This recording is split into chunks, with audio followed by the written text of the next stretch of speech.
Hello again, everyone.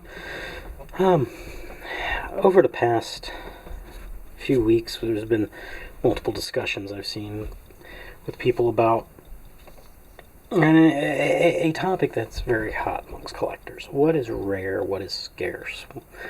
Use of the term. And it's something that requires a little bit of understanding about what some things are rare or scarce and how to determine that or what makes it that way. Sometimes it's production numbers, sometimes it's various other factors. So I thought I'd do a short video to try to explain at least my envisioning of what is considered rare. It may be different for somebody else. There's nothing saying that it's the same for everyone. Although there is a consensus that there's certain numbers that need to be met or understood for something to be classified as rare. So we're not talking about, oh, hey, they made 50,000 of this watch, therefore, oh, it's rare because there were 100 in the run it was made. No. So first thing you've got to understand is production. Production can determine scarcity and rarity. Obviously, the fewer number made, the rarer the watch. And when I say rare, it could be rarer or scarcer. So let's talk about production. Watch companies typically made watches in what they called runs. So they broke up production, So in between certain models, they made another model, and then they went back and made that one again, or they made another one. They did them in runs. That way, if they were having to change tooling on machines, it was only done once every so often, not constantly. Because you can't really go, well, I'm going to make a 992, and then I'm going to make a 950, and then a 992, and then a 974. Tooling's different. Quality controls are different. There's so many different variations, you can't do that. So companies made what they did was something called runs. Well, a run doesn't specify rarity. Just because something was made in a run of 100 doesn't mean there were only 100 made. It just was 100 of that run. Now, runs can only really seem to make a difference if it was the first or last of a particular model. And the first or last of a particular model can add a value to it. Now, does it make it rare? Not necessarily. It adds a level of value, but doesn't necessarily make it rare. So, for example, in my collection, I have a few of them that can be classified as scarce, rare, or whatever. This one is a Hamilton that is the second lowest serial number for a 16 size that was produced. So they started at 50,001 for their 16 size pocket watches. This happens to be serial number 50,002. Well, that adds a level of value based upon it being the lowest known serial number Hamilton 16 size pocket watch made. This was the second one by serial number. Now, some people will go, well, it wasn't the first one because they finished serial number such and such before they finished that one. Okay, so there's yet another factor. Oh, it's the lowest by serial. It's the lowest that was produced, soonest produced, oldest produced, whatever. It's a label. And that label adds a value. So this one has an additional value simply because of the serial number. Nobody has found 50,001. So this is the lowest known serial number Hamilton 16 size pocket watch. So that would have been made in what they would have classified as the first run. So first run watches can have a value. Even the book lists watches made in a certain serial number range, first run, second run, things like that. So it is something accepted by some collectors as adding a layer of scarcity or value based upon a feature or a production number. but not total production number. So let's move on to total production numbers. This one is my Hamilton Slim Bridge. These were made for Hayden W. Wheeler by Hamilton. Estimates are anywhere between 10 and 15 of them made. So, does that make it rare? Total number of them known is about 5. So, the question comes, is it rare? This is where we get into our sticking point. Some people say, well, there's more than 2 or 3 of them, so therefore it's not rare, it's scarce. Okay. Other people will argue, this is rare. Why? Because there's only a few known, and there were ever only a few made. And when we say a few, we're talking about under 20.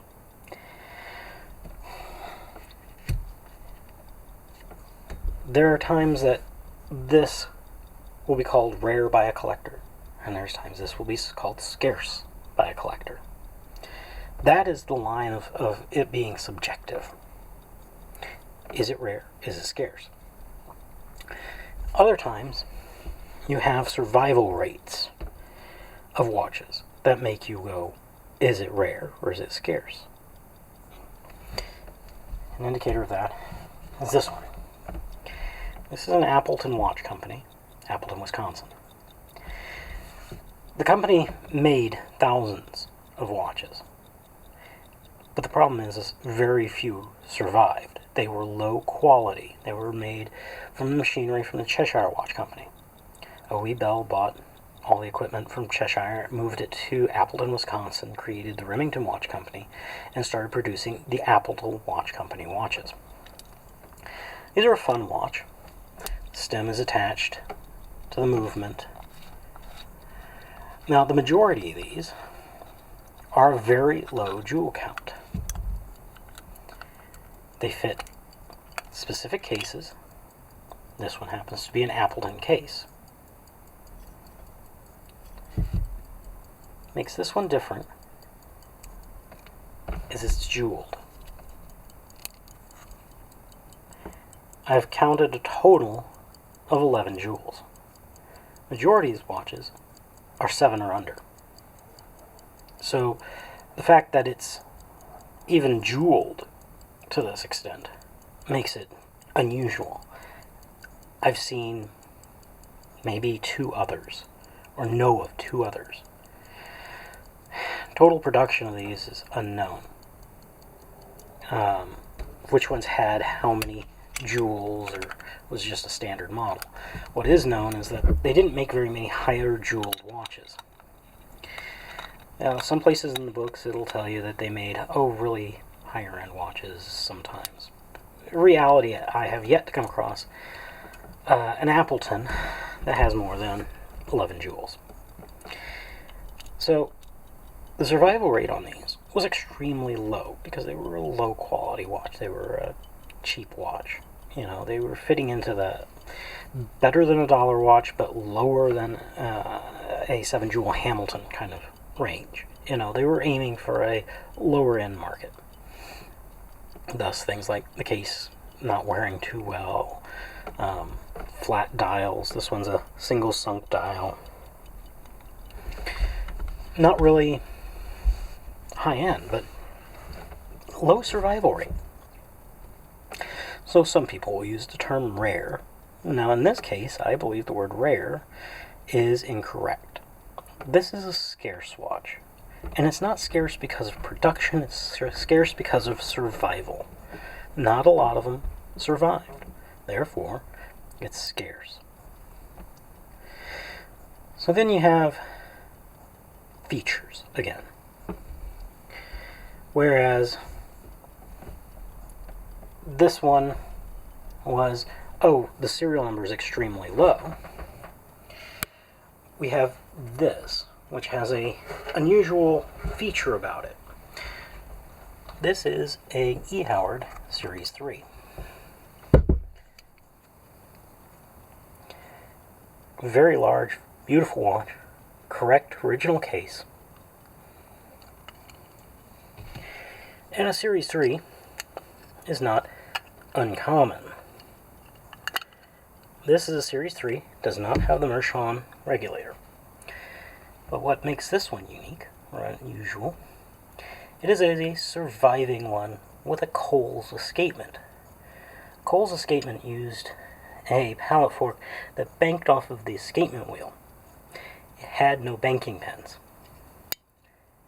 And these did not have a very long survival rate, because they needed very fine adjustment in order to get it right. You adjust it incorrectly, it wouldn't run. So these are hard to find in general, and even harder to find fully functioning. Doesn't make it rare. Again, I say it's scarce. We don't know how many Coles escapement ones survive. We don't know how many Coles escapement ones were made, actually, to the exact number. We know that they didn't do a whole lot of them, because it was more or less, in my opinion, more of an experimental thing. So now, let's move on to the next possibility. This Seth Thomas. Production numbers are unknown for this, which is because it's a movement that doesn't seem to fit any criteria. This is a Seth Thomas 18 size. But the movement, it's key wine, which is also a little scarce. This model movement is never usually seen key wine. One other is known, maybe two. But they don't fall together in the same run. They fall elsewhere in other runs of other models sometimes. So there's no rhyme or reason. In this case, you have one that falls into a run of a completely different model. I have contacted more or less some of the experts when it comes to Seth Thomas, and they have no explanation as of yet as to why these appeared in the runs or where they did. All it's known is there are very few of them that are known to exist. And this is one of them. This might be classified as rare. When you have a survival number and a known number without any form of production number in the single digits, that would be something that can be classified as rare. And it's not based upon a feature. This is based upon the fact that the entire design shouldn't necessarily exist this way. And it's not a prototype. Finally, I want to move on to something that makes it unusual to find, and adds the layer of value. But again, it's subjective. So, a little over a year ago, I purchased this watch.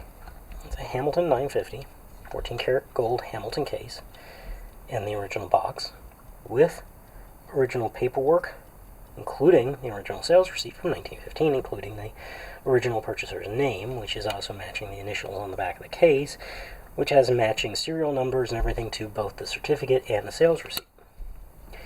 So, this watch is as complete as they come. The only thing that is possibly missing from this that I know I'll never see is the outer box. They sometimes had an outer cardboard box. Usually they did for shipping and things like that. So, it's missing that. Otherwise, original wooden box, original receipt, original certificate. So, the only thing that can make this one even more complete would have been the cardboard box, which the watch is from 1915, 105 years. It's known to happen, but not that common for the cardboard box to survive. So based upon the fact that this is a Model 1, where it doesn't have the split barrel bridge, I went back to the Hamilton records and figured out that they made about 180 to 184 of these, with this configuration in this type of case. Now, how does that fit in with rarity? Well, okay, there's a low number of possible ones made. That's one thing. Then there's the fact that it's complete. That's another. So how many of the 180, 184 of them made still exist in their original box with the original paperwork? One, maybe two. Okay? But that's where we come to the gray area. We're looking at value based upon extras, not based upon production. When it comes down to production, Hamilton 950 in the Model 1 isn't scarce. Hamilton 950 in the Model 2, 950B, 950E, they're not rare. None of them are. Okay? As a whole, the model is common. Okay? So what adds value to this one is the box and papers. So can you call it rare? You know that there's less than 184 of them that were made, and this may be the only one that still has everything, including the original sales receipt. But that is the gray area right there. Can you call it rare? And that's when I always leave up to somebody to decide for themselves. Because it's rare because you can't find the paperwork, but it's a common movement. So, which way does it go? And this is the type of watch that creates arguments. Is it rare? One person will say yes. Is it scarce? The other person will say no, it's rare. The one who said it was not rare will say it's scarce. And back and forth, back and forth. So that is the subjective part of it. Some things can be outright called rare. These two can outright be called rare. Low production, unknown production, shouldn't have existed, shouldn't have been made, no reason that it exists, low numbers, under 15. Then you get the ones that have things that make it rare, or scarce, or whatever you want to call it. Low serial number, unusual escapement, low survival. Those are the factors in there. They all affect price. They all affect value. But the word rare is bantered around on such common watches, where there are actual rare watches out there. Kind of takes away from the rare ones, making them seem less important, less unusual. So when you're looking at a watch, consider when you're going to type the word rare before something you're selling, or somebody is trying to sell you something as rare. Is it? Consider the different factors and make up your mind on whether or not you'd actually think it's rare. Don't just listen to the seller. And if you're the seller and you think, I'm going to list this as rare to get more attention, sometimes that just takes away from your credibility when you list something that's common as rare. Because now we feel as though you're only using the word to try to attract attention, to try to sell to somebody who doesn't know what they're looking at. Reserve the word rare for things that are rare, and use the word scarce or uncommon. Thank you.